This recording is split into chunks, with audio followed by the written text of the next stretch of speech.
Hello everyone! Our recipe for today is stem sea bass with a twist. Pagkatapos natin linisin ang ating isda, ito ay hihiwaan natin ng ganito. Ayan, para may style yung ating isda. At syempre, yung ating isda ay tinanggalan natin ng buto. Ito ay boneless na siya. Syempre, hindi kasama yung ulo. Ayan, tapos bubuhusan natin ng kumukulong tubig at syempre, re-remove natin yung ating excess water. Ayan, tatanggalin na natin yung tubig para mawala yung ating lansa.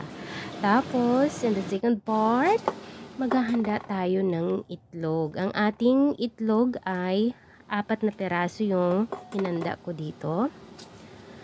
Siyempre, kailangan natin i-shake to ng mabuti na walang buo-buo yung ating itlog para maganda yung kinalabasan natin pag ito ay ating in-steam. Ito ay i-steam natin siyempre. Ayan. Lagyan lang natin yan ng kaunting asin para smooth yung ating egg. Tapos, lagyan natin ng tubig. Kung ilan ang quantity ng ating itlog, ganun din ang ating tubig.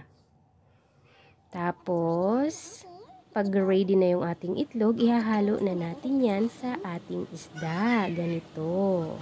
O, diba?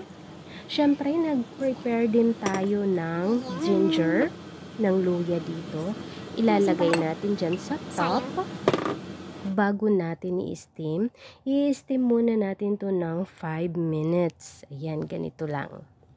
Napakadali nitong gawin, guys. Pero napakasarap nito.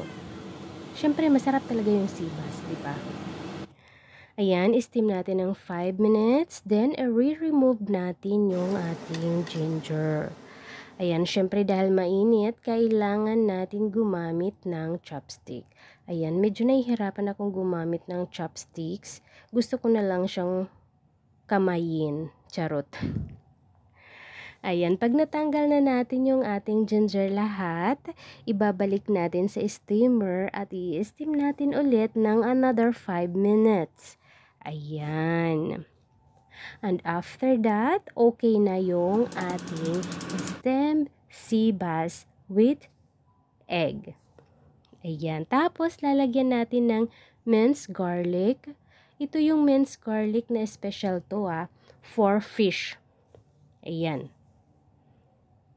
May lasa na siya kaya yung itlog natin ay wag natin damihan ng asin. Kaunti lang siya. Tapos, sprinkle natin ng spring onion. Ayan.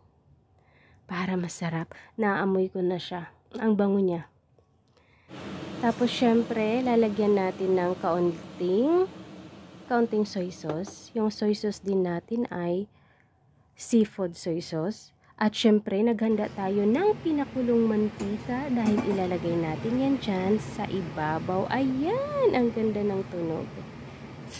Done and that's it. Thank you for watching. Bye-bye.